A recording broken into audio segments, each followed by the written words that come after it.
Hello students, welcome to my YouTube channel.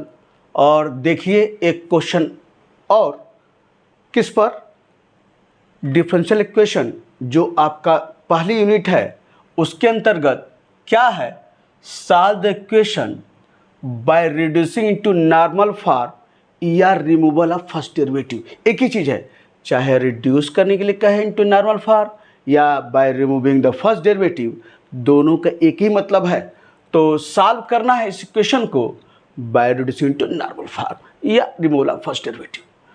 अभी पिछले वाले वीडियो में जहाँ पर हम लोग सॉल्व किए थे इक्वेशन को बाय चेंजिंग इंडिपेंडेंट वेरिएबल, वहाँ हमने जिक्र किया था कि पहला काम मुझे ये देखना है कि d2y by D X square का कोफिशिएंट एक है कि नहीं है। एक है तो आगे बढ़िए, एक नहीं है तो डिवाइड करके एक बनाइए। तीन जगह normal form, changing independent variable और वेरिएशन ऑफ पैरामीटर, इन तीनों में d2y बाई डी स्क्वायर का कोफिशिएंट ये ध्यान रखना है कि एक होगा तभी आगे बढ़ेंगे और एक नहीं है तो डिवाइड करके एक बनाएंगे। तो यहाँ देखिए, यहाँ ऑलरेडी है, यहाँ d2y by D square coefficient already 1 है। तो पेपर से कॉपी में क्वेश्चन नोट करते समय यहाँ से लिखेंगे गिवन क्या है, d2y upon D X square और -4x dy by D x अब प्लस 4x स्क्वायर -1y बराबर -3e का पावर x स्क्वायर और साइन 2x। तो जब कोफिशिएंट एक है तो प्रोसीड करेंगे आगे। तो क्या करेंगे कि the compare with the equation, यहाँ पर भी कंपेयर करेंगे, compare with the equation compare कर लीजिए किससे, d2y upon D X square plus P D Y by D X plus Q Y equal to R. तो कंपेयर करेंगे तो हियर p बराबर क्या है, p dy by D X coefficient है, तो यहाँ dy बाई डी एक्स का कोफिशिएंट क्या है, -4x आपका यहाँ पर। और q क्या है, q आपका y का कोफिशिएंट है, तो y का कोफिशिएंट क्या है, 4x स्क्वायर -1। और r कंपेयर कीजिए, r जो राइट हैंड साइड में है -3e का पावर x स्क्वायर और ये क्या है, साइन 2x। तो p q r आपने लिख लिया। फिर उसके बाद क्या करते हैं, लेट y बराबर u भी is the complete solution. Complete solution जहां वेयर भी बराबर क्या होता है, e का पावर -1/2 इंटीग्रेशन ऑफ pdx। तो यहां से आपका e -1/2 और p देखिए तो p क्या है आपका -4x dx।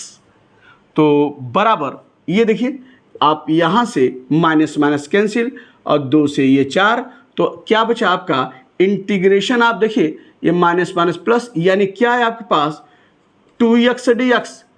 तो बराबर 2x का इंटीग्रेशन, ये 2 कांस्टेंट है, x dx का इंटीग्रेशन x स्क्वायर बाई 2, 2 से 2 कट गया, तो क्या मिला यहाँ पर e का पावर x स्क्वायर। तो क्या आपका v निकला, v बराबर आपने निकाला है e का पावर x स्क्वायर। सब समझ में आ रहा हो। अब v के बाद q1 क्या होता है आप जानते हैं कि सिंस q1 बराबर क्या होता है, q minus 1/2 dp by D x minus P square by 4। आप जानते हैं q1 जो है इसके बराबर होता है। मान रखिए तो q क्या है आपका, q आपने निकाला है 4x स्क्वायर -1 और -1/2 dp बाई डी एक्स। तो पहले ये d बाई डी एक्स लिख लीजिए और p देखिए तो p लिख लीजिए क्या है, -4x d by D x और p आपका है -4x और माइनस पी स्क्वायर यानी -4x का होल स्क्वायर बाई 4। तो q1 बराबर क्या आपके पास आ गया, 4x² माइनस 1, यहाँ देखिए ये 2 से 4 2 आपका बचा, कट जाएगा, 2 से 4 2, अब माइनस माइनस प्लस, ये 2 बचा और डी बाई डी एक्स आप 2x क्या आएगा, 2 आएगा कि नहीं आएगा, ध्यान देखिए, माइनस माइनस प्लस, 2 से 4 2, D by D x of x 1, यह लिखा प्लस 2, और यहाँ देखिए तो माइनस माइनस 4x का होल स्क्वायर क्या होगा, 16x² बाई 4। अब यहाँ देखिए Q1 बराबर क्या है, 4x² माइनस 1 प्लस 2 प्लस 1, और ये देखिए तो 4 से 1 कटा, क्या आया, माइनस 4x²। 4x² से माइनस 4x² कट गया, Q1 बराबर क्या आया, 1 आया। आप हमेशा एक चीज़ ध्यान रखिए, Q1 जब भी निकालेंगे दो ही चीज़ मिलेगा, Q1 या तो कांस्टेंट मिलेगा और नहीं तो कांस्टेंट बाई x² मिलेगा। हाँ, जीरो भी उसमें शामिल है, Q1 आप जीरो भी पा जाएंगे। तो यह ध्यान हमेशा रखिए कि Q1 या तो कांस्टेंट आएगा या कांस्टेंट बाई x² आएगा। अगर तीसरा कुछ आता है, जीरो की बात नहीं कर रहे हैं, तो इसका मतलब कहीं न कहीं गलती हो रही है Q1 निकालने में, क्योंकि उसके बाद अगर इसके अतिरिक्त कुछ भी आ रहा है तो this method is not applicable. Q1 या तो कांस्टेंट आएगा या कांस्टेंट बाई x² आएगा, और जब कांस्टेंट आता है Q1, तो जब आप इक्वेशन आगे जब रख कर निकालेंगे तो वो आपको जो इक्वेशन मिलेगा वह मिलेगा linear differential equation with constant coefficient. जहां CF और PI निकालना जानते हैं, तमाम केसेस PI की जानते हैं, उस रूप में आपको दिखाई देगा। अगर Q1 कांस्टेंट है तो आप पाएंगे linear differential equation with constant coefficient, और अगर Q1 कांस्टेंट बाई x² पा रहे हैं तो आप पाएंगे क्या, आप पाएंगे linear homogeneous differential equation with variable coefficients. तो ध्यान रखिएगा, Q1 या तो कांस्टेंट आएगा नहीं तो कांस्टेंट बाई x² आएगा। जीरो मैं कह रहा हूं शामिल उसमें है, तो कांस्टेंट बाई ये इसके अतिरिक्त तो कांस्टेंट अगर है Q1 तो आपको मिलेगा क्या, linear differential equation with constant coefficient, और अगर कांस्टेंट बाई x² आपको आ रहा है तो क्या मिलेगा, linear homogeneous differential equation with variable coefficient. तो यहां कांस्टेंट है और देखिए दिखाई देगा linear differential equation with constant coefficient. तो इसके बाद आपने क्या निकाला है, भी निकाला है, Q1 निकाला है, इसकी जरूरत आएगी आपका यहां पर, और एक मान और निकालना है क्या, आपका R1। तो R1 बराबर क्या होता है, R1 बराबर होता है R बाई भी। सिंस R1 बराबर R बाई भी, तो R1 बराबर R आपका क्या है भैया जी, R आपने लिखा है -3e⁻x², और क्या है sin 2x, और भी आपका है क्या निकाले हैं, e⁻x²। तो यहाँ से आपका यह इससे कैंसिल हो गया, तो R1 बराबर क्या आया, -3 sin 2x, यह आपका R1 है। तो P1 आपने देखिए सॉरी आपने क्या निकाला, Q1 निकाल लिया है, R1 निकाल लिया है, और भी यह आपने निकाल लिया है। अभी आपको आगे जो है तो हम लोग यहाँ से इसके बाद क्या करें, द नॉर्मल फॉर्म इज, तो नॉर्मल फॉर्म क्या है ये लिख लीजिए, द नॉर्मल फॉर्म इज, जानते हैं ना, द नॉर्मल फॉर्म इज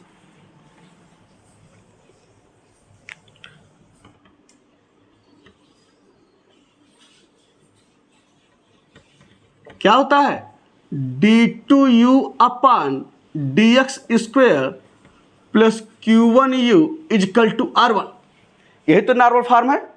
तो आपको यहां से सॉल्व करके क्या निकालेंगे, u निकालेंगे, भी निकाल चुके हैं, और देयरफॉर द कंप्लीट सॉल्यूशन जानते हैं किसके बराबर होता है, y बराबर u भी, और u और v का मान रख दीजिए, वही क्या होगा, कंप्लीट सॉल्यूशन होगा। तो यहां से आप चलते हैं, तो दिस इंप्लाइज क्या है, d2u अपॉन dx², अब Q1 आपका क्या है 1, और यह आपका 1 इंटू u हो गया, और R1 निकाले हैं क्या, माइनस आप निकाले हैं क्या 3 sin 2x, ठीक। और अब मैं मिटा देता हूं, केवल मुझे भी की जरूरत है और बाकी आपकी जरूरत अब नहीं है।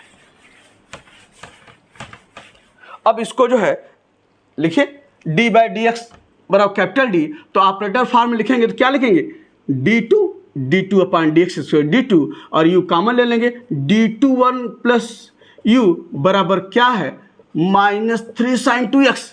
पहचान रख नहीं पहचान रहे हैं क्या है? It is a linear differential equation with constant coefficient. जहां पीआई निकालने का केस नंबर 3 है, जहां राइट हैंड साइड में साइन और कास का फंक्शन रहता है, तो पीआई कैसे निकाला जाता है अब जानते हैं। तो पहले क्या निकालेंगे? यहां पर ऑक्सिलरी इक्वेशन सीएफ निकालना है, तो सीएफ के लिए auxiliary equation, the auxiliary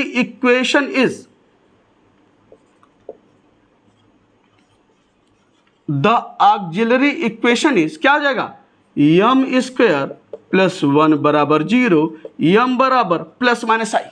therefore CF क्या हो जाएगा? C1 cos x और प्लस C2 sin x। अब जानते हैं और अब चलते हैं PI निकालने के लिए। तो PI बराबर निकाल लीजिए। PI देखिए -3 कांस्टेंट है किनारे करते हुए, और क्या हो जाएगा 1/d² प्लस 1 और क्या है sin 2x। तो d² प्लस 1 sin 2x। तो क्या करते हैं PI निकालने के लिए केस नंबर 3 में, जहां d² है, d² के स्थान पर sin 2x में x का कोएफिशिएंट क्या है 2, क्या रखते हैं d² के स्थान पर इसका कोएफिशिएंट -a²। यहाँ ये के स्थान पर क्या है 2, क्या रखेंगे -2²। तो यह क्या हो जाएगा -3 1/-2² प्लस 1 और यह है sin 2x। तो देयरफॉर PI बराबर आपका क्या हो गया? मैं यहां लिख दूं PI बराबर आपका हो गया क्या -3 ये है, और ये देखिए -2² यानी -4 यानी -4 प्लस 1 और ये है sin 2x। तो क्या आया -3 और -3 और ये क्या है sin 2x। ये -3 कैंसिल, PI आपका क्या निकल गया sin 2x। तो PI आपका है, CF निकाल चुके हैं। तो देयरफॉर क्या होगा u बराबर किसके निकलेगा u है, तो देयरफॉर u बराबर क्या मिला C1 ये आपका cos x CF plus PI C1 cos x अब प्लस C2 sin x ये CF है, अब PI क्या है प्लस ये आपका PI sin 2x है, यही क्या निकला u निकल गया। तो u आपने निकाल लिया है, भी निकाल लिया है। Therefore the complete solution is